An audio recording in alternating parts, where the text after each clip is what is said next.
성경 일독을 위해서 오늘 우리가 함께 읽어나갈 하나님 말씀은 에스겔 28장부터 30장까지 말씀입니다. 28장은 두로라는 항구 도시, 어떤 나라를 향한 하나님의 심판이 나오고 있습니다. 이 당시 두로는 굉장히 부유한 나라, 중개무역으로 막대한 부를 축적했던 나라가 바로 두로입니다. 그 경제적인 번영은 그들을 하나님 앞에 교만하게 만들어 버렸습니다. 2절 보시면 사람아 두로의 통치자에게 전하여라. 나 주 하나님이 이렇게 말한다. 너의 마음이 교만해져서 말하기를 너는 내가 신이라고 하고 내가 바다 한가운데 신의 자리에 앉아 있다고 하지만 그래서 내가 마음속으로 신이라도 된 듯 우쭐대지만 너는 사람이요 신이 아니다 라고 하나님 말씀하십니다. 사람이 얼마나 교만한 존재인지 자기 뜻대로 일이 막 풀리기 시작하면, 경제적으로 부유해지고 다른 사람들이 그것을 부러워하기 시작하면 마치 자기가 신이 된 줄 압니다. 자기가 하나님이 된 줄 압니다. 그런데 하나님은 분명히 오늘 말씀하십니다. 너는 사람이지 신이 아니다. 흙에서 와서 흙으로 돌아가는 존재일 뿐이다. 우리 육신도 흙에서 와서 흙으로 돌아갈진데 그 물질이 어떻게 영원할 수 있겠습니까? 하나님 그것을 분명하게 말씀하시면서 이어지는 4절과 5절을 보시면 너는 지혜와 총명으로 재산을 모았으며 내 모든 창고에 금과 은을 쌓아 놓았다. 너는 무역을 해도 큰 지혜를 가지고 하였으므로 내 재산을 늘렸다. 그래서 내 재산 때문에 내 마음이 교만해졌다 라고 분명하게 그 원인을 말씀하십니다. 지혜와 총명이 있어서 자기 힘으로 많은 재산을 모았지만 너무나 교만해져 버린 이 두로를 향해서 하나님이 심판의 말씀을 하고 계십니다. 성경은 늘 교만한 것을 경계합니다. 교만은 패망의 선봉이라고 했습니다. 교만은 망하는 지름길이라고 성경이 우리에게 말씀하시는데요.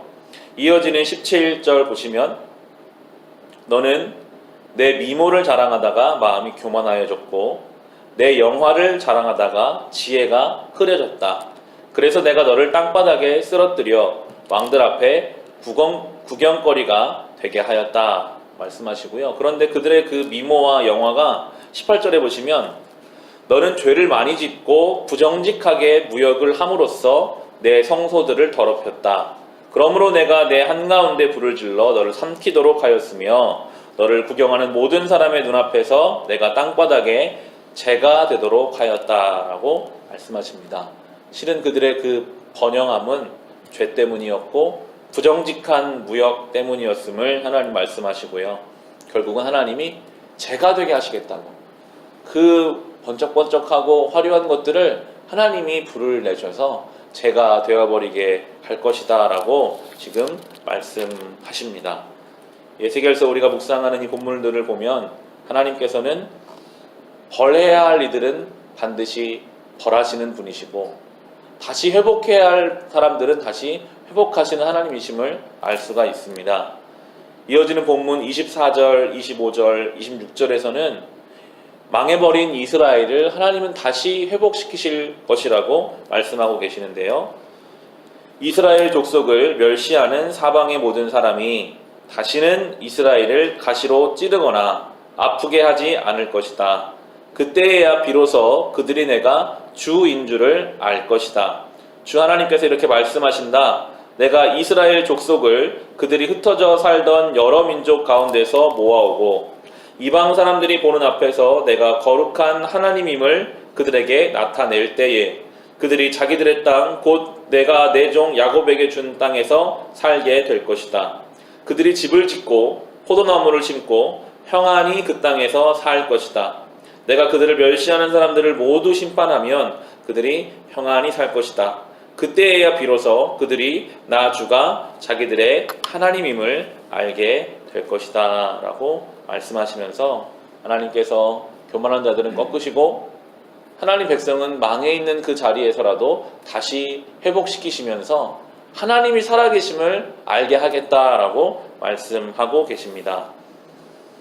함께 읽어나갈 29장, 30장도 마찬가지 말씀이 이집트의 심판을 통해서 나오고 있는데요. 반복되는 구절이 있습니다. 6절을 보시면 29장 6절에 그때야 비로소 이집트에 사는 모든 사람이 내가 주인 줄 알게 될 것이다 라고 나오느니, 내가 주인 줄 알게 될 것이다 라는 이 말씀이 16절에도 나옵니다. 16절을 보시면 29장 16절에 이집트는 다시는 이스라엘 족속이 의지할 나라가 되지 못할 것이다. 이스라엘은 이집트가 당한 것을 보고서 이집트에 의지하려 한 것이 얼마나 잘못된 것인가를 상기하고 그때야 비로소 그들이 내가 주 하나님인 줄 알 것이다 라고 말씀하고 계십니다. 반복되는 구절입니다. 그때야 비로소 그들이 내가 주 하나님인 것을, 주인 것을 알게 될 것이다 라고 말씀하십니다. 이집트라는 강대한 나라도 하나님 앞에서 때가 되면 다 망하게 되어 있습니다.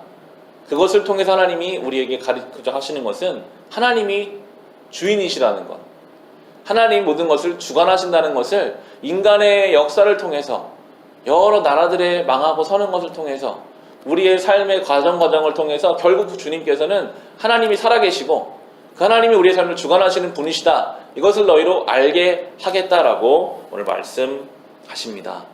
하나님이 우리의 삶의 주인이십니다. 어떠한 인생도 하나님 앞에서 교만할 수가 없습니다. 하나님이 우리의 삶을 주관해 가시는 줄을 우리가 믿고 알고, 맡길 것은 맡기고, 힘을 빼야 할 때는 힘을 빼고, 우리가 무릎 꿇고 엎드려야 할 때는 주님 앞에 엎드리면서 이렇게 우리의 좋은 주인, 선한 주인 되시는 하나님을 믿고 찬송하는 저와 여러분의 인생이 될 수 있기를 주님의 이름으로 축원합니다.